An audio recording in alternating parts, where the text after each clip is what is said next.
अगर हम देखें तो कभी भी हमें जब चोट लगती है, चाहे वो इंटरनल इंजरी हो चाहे एक्सटर्नल इंजरी हो, तो ब्लीडिंग होती है और ब्लड क्लॉट हो जाता है।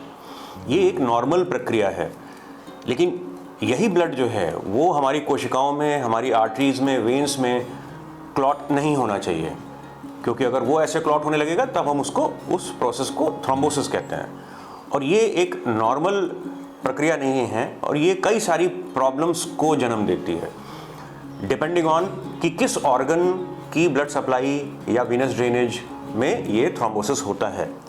जैसे हमारा ब्रेन है, हमारा हार्ट है, लंग है, किडनीज हैं, लिवर है, हर ऑर्गन की ब्लड सप्लाई होती है। तो अगर थ्रोम्बोसिस कहीं भी होता है तो उस ऑर्गन से रिलेटेड प्रॉब्लम्स आती हैं।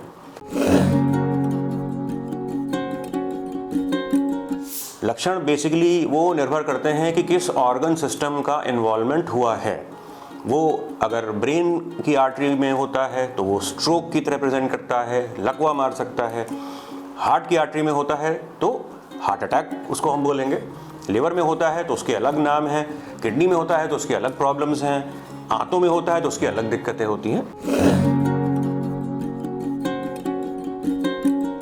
देखिए, इसके कारण बहुत सारे हैं, लेकिन अगर कॉमनली हम देखें तो कई बार प्राकृतिक होते हैं, कई बार जन्मजात होते हैं, कई बार हम कुछ दवाइयाँ ले रहे होते हैं उनसे होता है, कई बार पोस्ट प्रेगनेंसी महिलाओं में जो देखा जाता है, और साथ ही साथ कोविड-19 वायरस का इन्फेक्शन जब से आया है उसके बाद से ये थ्रोम्बोसिस की इंसिडेंस बहुत ज़्यादा बढ़ गई है।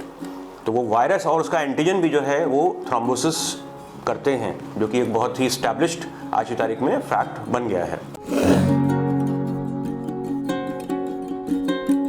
हम इसका डायग्नोसिस कैसे बनाते हैं, वो एक बेसिकली टेक्निकल पॉइंट है, बट इसके लिए कॉमन टेस्ट हैं।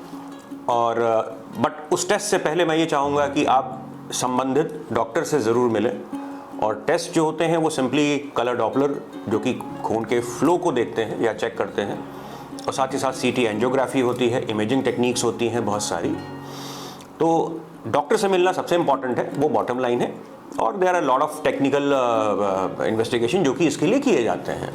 अब साथ में हम आते हैं, आखिरी जो पॉइंट है वो है इसका इलाज कैसे होता है। देखिए, इलाज भी डिपेंड करता है कि कौन सा ऑर्गन सिस्टम इन्वॉल्व है। अगर स्ट्रोक हुआ है तो उसका इलाज स्ट्रोक के तरीके से न्यूरोलॉजी डिपार्टमेंट में होता है। अगर हार्ट अटैक हुआ है तो उसके लिए फिर या तो एंजियोप्लास्टी या बाईपास सर्जरी या फिर खून पतला करने की कई बार दवाइयाँ दी जाती हैं। जनरल थ्रोम्बोसिस अगर किसी ऑर्गन सिस्टम में है तो उसके लिए एक सबसे इंपॉर्टेंट जो मेडिसिन होती हैं वो होती हैं खून पतला करने की दवाएं या एंटीप्लेटलेट्स, जैसे कि इकोस्प्रिन हो गया, क्लोपेडग्रिल हो गया, और बहुत सारी अलग अलग तरीके की खून पतला करने की दवाएं आती हैं। तो और मेरा सजेशन ये है कि कभी भी कोई भी दवा इस तरीके की या जांच अपने आप करने की कोई औचित्य नहीं है। आप संबंधित डॉक्टर से मिलें और अपने प्रॉब्लम को एक्सप्लोर कराएं और उस हिसाब से ट्रीटमेंट के लिए आगे बढ़ें। Thank you.